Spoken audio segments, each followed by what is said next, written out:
এখন আহ্বান জানাচ্ছি পাবনা ক্যাডেট কলেজের পক্ষ দলের বিতর্কে ক্যাডেট রাকিবকে। ধন্যবাদ মাননীয় সভাপতি, আমাকে কিছু বলার সুযোগ করে দেওয়ার জন্য। আমার দলের প্রথম বক্তা যখন অবহেলাকে সংজ্ঞায়িত করে গেলেন, তখন প্রতিপক্ষের প্রথম বক্তা বিতর্কের এই মঞ্চে উপস্থিত ছিলেন ঠিকই, কিন্তু মন হয়তো ছিল অন্য কোথাও। তাই তিনি বারবার ভিন্ন ভিন্ন সুরে একই গান গিয়ে প্রমাণ করার চেষ্টা করে গেলেন যে সন্তানের মানসিকতা নাকি বৃদ্ধ পিতামাতার প্রতি দায়িত্ব পালনে অবহেলার মূল কারণ নয়। অবহেলার সংজ্ঞায় যেখানে বলছে অবহেলা হচ্ছে প্রদত্ত পরিস্থিতিতে যত্নের অভাব এবং ইচ্ছাকৃত অসতর্কতা, অর্থাৎ বিজ্ঞ প্রতিপক্ষ, অবহেলার প্রশ্ন আসে তখনই যখন আপনি পূর্ণ সামর্থ্য থাকা সত্ত্বেও আপনার বৃদ্ধ পিতামাতার যত্নের প্রতি ছিলেন উদাসীন। যে ছেলেটি শুধুমাত্র টাকার অভাবে বৃদ্ধ মায়ের চিকিৎসা করাতে পারছে না, সে কিন্তু আজকে বিতর্কের বাইরের বিষয় বিজ্ঞ প্রতিপক্ষ, কারণ সে চেষ্টা করেও পরিস্থিতির শিকার। তার মানসিকতার কোনো দোষ নেই, অবহেলার তো কোনো প্রশ্নই আসে না। কিন্তু বৃদ্ধ পিতামাতার প্রতি দায়িত্ব পালনে পূর্ণ সমর্থ হয়েও যদি আপনি তাদেরকে করেন উপেক্ষা, তখনই তাকে আমরা বলবো অবহেলা, যে আপনার মানসিকতারই সমস্যা বিজ্ঞ প্রতিপক্ষ।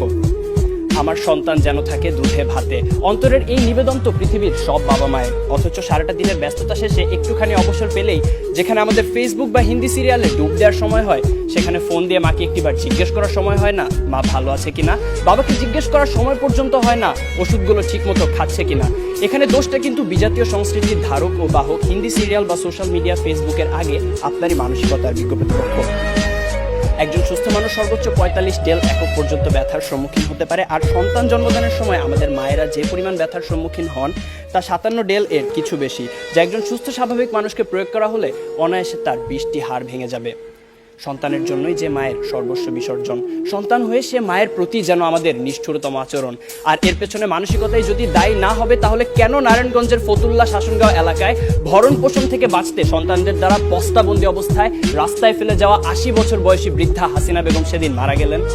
কেন জামির উদ্দিন শেখ নামের শতবর্ষী বাবা 5 ছেলের 4 জনের হাতেই মার খেয়ে আজ শয্যাশয়ী? তথ্যসূত্র দৈনিক প্রথম আলো, 13 জুলাই 2018। পত্রিকায় প্রকাশিত এমন হাজারো হতভাগ্য হাসিনা বেগম বা জামির উদ্দিন শেখের গল্প আপনাদের শোনাতে পারি। জীবনযুদ্ধে যারা হেরে গিয়েছিল, হ্যাঁ বিজ্ঞ প্রতিপক্ষ, জীবনযুদ্ধে যারা হেরে গিয়েছিল সন্তানের ঘৃণ্য মানসিকতার কাছে। এরপরও কি সন্তানের সেই পচে যাওয়া মানসিকতার চেয়ে বিভিন্ন পারিপার্শ্বিকতার অজুহাতকেই বড় করে দেখবেন? প্রশ্ন রইল বিপক্ষের দ্বিতীয় বক্তার কাছে।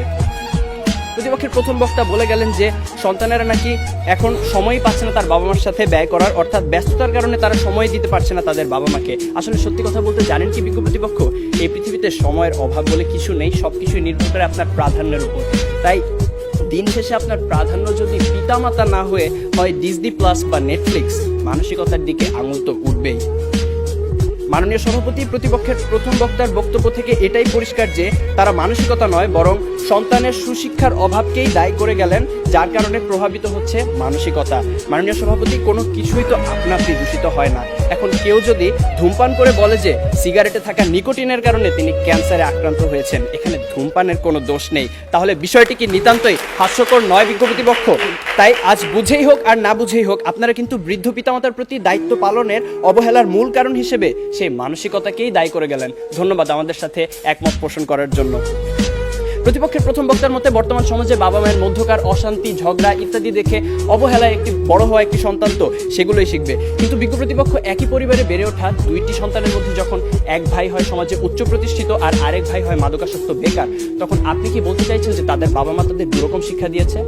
অর্থাৎ আমি এটাই বোঝাতে চাইছি যে পরিস্থিতি যেমনই হোক না কেন, ভালো মন্দের বিচার করার মানসিকতা বা বিবেক সে তো আপনারই হাতে। অবাক বিষয় কি জানেন বিজ্ঞ প্রতিপক্ষ, আপনারা যখন এই মঞ্চে দাঁড়িয়ে বৃদ্ধ পিতামাতার প্রতি অবহেলার বিভিন্ন কারণ হিসেবে নানা অজুহাত টেনে আনতে ব্যস্ত, তখন সবকিছুকে বুড়ো আঙুল দেখিয়ে মন্তাজ মিয়া নামের একজন দরিদ্র রিক্সা চালক সম্পূর্ণ অপরিচিত একজন বৃদ্ধকে নিজের বাড়িতে নিয়ে এসে নিজের বাবার মতো যত্নার্থী করছেন গত 5 বছর ধরে। রিক্সা চালক মন্তাজ মিয়ার এই ঘটনা হানিফ সংকেতের ইত্যাদি অনুষ্ঠানে প্রচারিত হয়েছিল। যেখানে অনেক উচ্চশিক্ষিত সচ্ছল ছেলে মেয়েরা অবহেলায় নিজের পিতামাতাকে বৃদ্ধাশ্রমে পাঠিয়ে দিচ্ছে, সেখানে মন্তাজ মিয়া একজন দরিদ্র রিক্সা চালক হয়েও এমন একটি মহৎ কাজ কি করে করতে পারলেন? তার তো ছিল না অর্থবিত্ত, শিক্ষা কিংবা উচ্চ সামাজিক অবস্থান, কিন্তু তবুও তিনি তা পেরেছিলেন কারণ তার ছিল একটি উন্নত মানসিকতা, বর্তমান সময়ে যা বড়ই অপ্রতুল। শেষ করার আগে মনে করিয়ে দিতে চাই, দূরত্ব, সময়ের অভাব, কাজের চাপ, সুশিক্ষার অভাব ইত্যাদি বৃদ্ধ পিতামাতার প্রতি দায়িত্ব পালনের ক্ষেত্রে কিছু দেয়াল মাত্র, মানসিকতাকে বদলালে যা পেরোনো সম্ভব। বৃদ্ধ পিতামাতার প্রতি দায়িত্ব পালনের ক্ষেত্রে যদি কোনো কারণে কমতি হয় বা সন্তান অসমর্থ হয়, সেক্ষেত্রে আপনাদের দ্বারা দেখিয়ে যাওয়া যুক্তিগুলো হয়তোবা একটি কারণ, কিন্তু বৃদ্ধ পিতামাতার প্রতি দায়িত্ব পালনের ক্ষেত্রে যদি কোনো কারণে অবহেলা করা হয়, সেটা অবশ্যই সন্তানের মানসিকতারই সমস্যা বিজ্ঞ প্রতিপক্ষ। বার্ধক্য মানেই অসহায়ত্ব, একাকিত্ব, মৃত্যু ভয় আর হাজারো রোগ ব্যাধির আনাগোনা। জীবনের যে সময়টায় আমাদের সবচেয়ে ভালোবাসার মানুষ বাবা মায়ের সবচেয়ে বেশি প্রয়োজন হয় আমাদের, তখন কেন আমরা আমাদের মানসিকতাকে কবর দিয়ে দূরে ঠেলে দিব তাদের? তাই বিজ্ঞ প্রতিপক্ষ, আসুন আমরা আমাদের মানসিকতাকে বদলাই। জীবনের বিনিময় হলেও যারা সন্তানের প্রতি ভালোবাসার এতটুকু কমতি হতে দেন না, সেই সোনার পিতামাতার প্রতি গভীর শ্রদ্ধা নিবেদন করেই শেষ করছি।